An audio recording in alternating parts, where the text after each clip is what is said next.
Sobrang bait ni Diwata. Nagpaano siya ng picture sa amin. Thank you. Dumayo pa ako rito guys para kay Diwata. Sige, ipaparisan mo na ang order ng overload.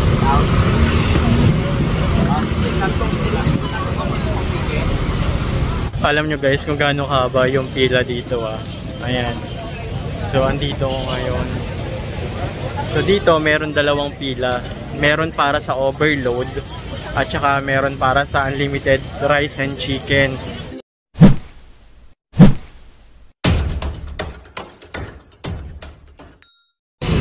Dumayo pa ako rito guys para kay Diwata. Sige, ipaparisan mo na ang order ng overload.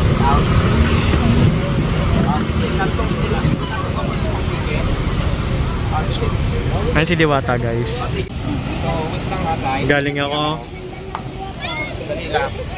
Ayan si Diwata.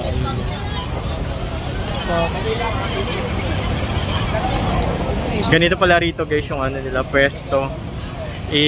Libutin ko kayo guys Live. Ayan siya. Hello.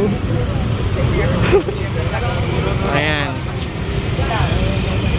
Ayan si Diwata. So ayan guys, maraming salamat. So mag-live tayo ulit guys. Mag-live tayo ulit. So ito, mag-live tayo para makita yung actual. Actually, nasa live ako ngayon Diba, update din ako sa inyo. Diba? Ang dami rin nag-aabang dito guys. Mga estudyante. May Diwata, nagpaano siya ng picture sa amin. Thank you. Ibutin natin yung kanyang dito. Talagang dinadayo pala rito mga kapango. Galing pa ako ng center. Dumiretso lang ako rito. Ito pala yung niya, pares. Tapos andun si Diwata.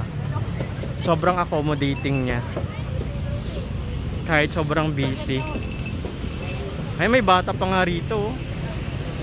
Para lang makita si Diwata, may baby. Idol ni baby si Diwata. Ayan. Tanghaling tapat mag-alas 12 ng tanghali. So dito, nakapila na sila rito. Dito guys, pila. Bakit yung order? Ayan.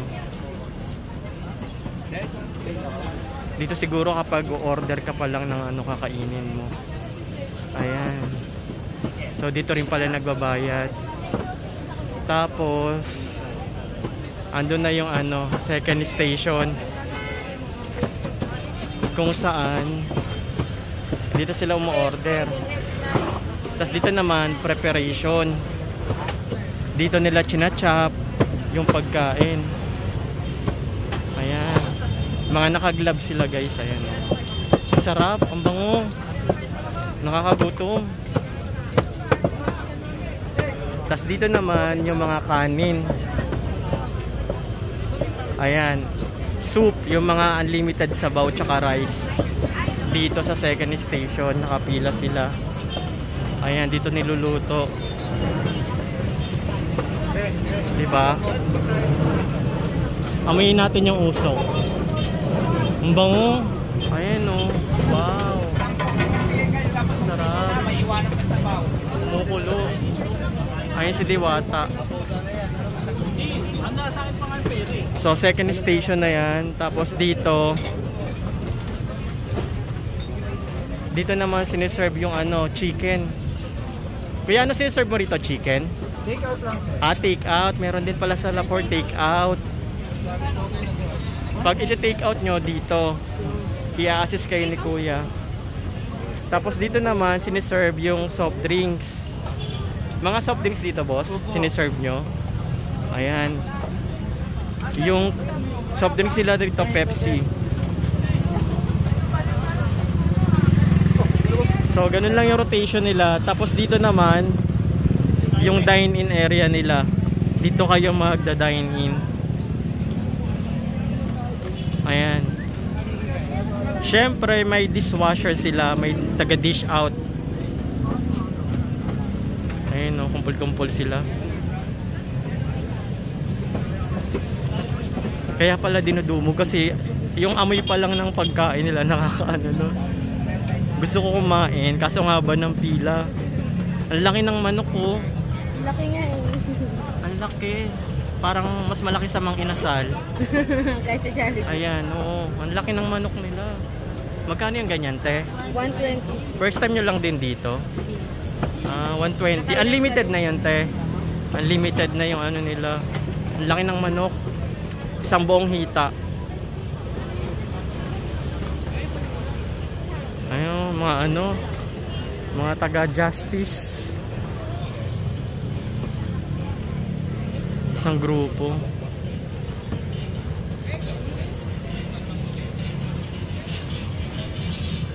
Dito naman hinuhugasan yung ano, dishwashing area.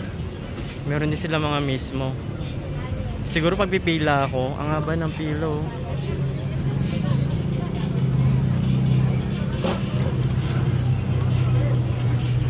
So check natin yung area doon.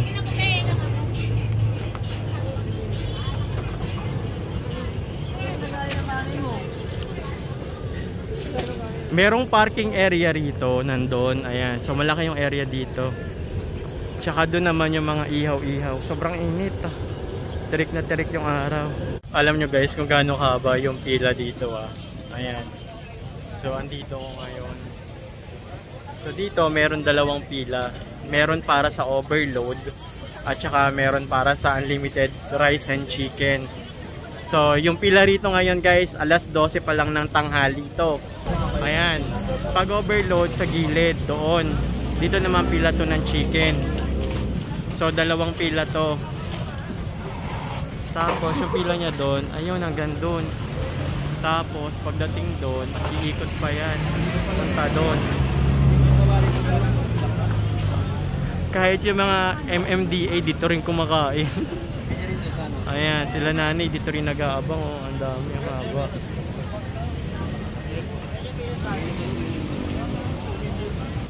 Ang kakainin ko lang ngayon, chicken with rice kasi bawal tayo sa beef.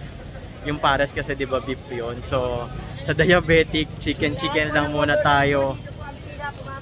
Yung overload sa overload guys. Diyan ang chicken, diyan ang chicken, diyan ang chicken. Overload. Itong pila na to, mga overload yan mga yan. Hindi ko lang alam presyo ng overload dito guys ha, pero yung chicken daw 120.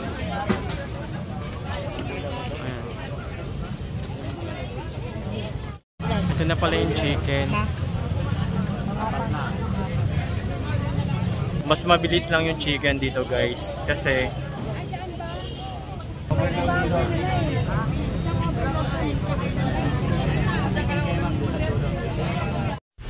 at dito nga naman talaga sa pares ni Diwata talaga namang dinudumog ng mga tao kahit tanghali at gabi. Meron pala kayong pipilahan na 4. Una, kailangan nyo muna magbayad. Pangalawa, tsaka nyo makukuha yung items na bibili nyo. Kunyari ay pares o kaya manok. Pangatlo, kailangan nyo pumila sa kanin at sabaw. At sa pang-4 naman na pila, doon naman kayo makakuha ng soft drinks. So pagbayad nyo sa may counter, ay bibigyan kayo ng stub para pang claim ng soft drinks. And to be honest guys, sabihin ko sa inyo, mabilis naman yung proseso rito pero depende pa rin sa dami ng tao. Pagkabayad ko, binigay na agad yung manok sa akin. At saka nga pala guys, sa orderin nyo ay may kasama talaga tong kanin. Pero dahil nga sa diabetic tayo, umiiwas tayo sa carbs at saka sa mga matatamis. Kaya hindi na rin ako kumuha ng kanin, kaya ito na lang manok ang tinitira ko. And to be honest guys, yung lasa ng manok niya masarap talaga at juicy. Yung lasa ng manok niya, alam nyo yung sinaunang fried chicken. Nung hindi pa nauuso yung mga crispy fry, yung mga breadings, ganun yung lasa niya. So pagkagat nyo, balat at saka laman agad yung matitikman nyo. And to be honest, sobrang laki ng manok niya para siyang Mang Inasal chicken. Ganun yung size niya. At gusto ko nga rin talaga tikman yung pares. Never pa talaga ako nakakatikim ng pares sa tanan ng buhay ko. First time ko palang kakain. Pero sad to say, hindi ako makakain kasi bawal nga tayo sa cholesterol at saka sa matatamis at saka sa mga alat. Kaya ito na lang talaga yung inupakan ko ay ang... At dito nga rin pala sa parisan ni Diwata, kahit yung mga mayayaman nag-i-stop over para umorder na yung take out. At mga nagda-dine in din yung mga mayayaman dito guys. So promise, marami kayong makita dito may mga kaya sa buhay na nagda-dine in dito. At ito nga palang parisan ni Diwata ay malapit lang to sa World Trade Center. So try nyo na rin ma-experience ng Diwata Pares. So hanggang dito na lang mga kapango. So wag nyo kalimutan na i-like, share at i-follow tong aking Facebook page. At hanggang dito na lang. Salamat sa panonood. Bye-bye!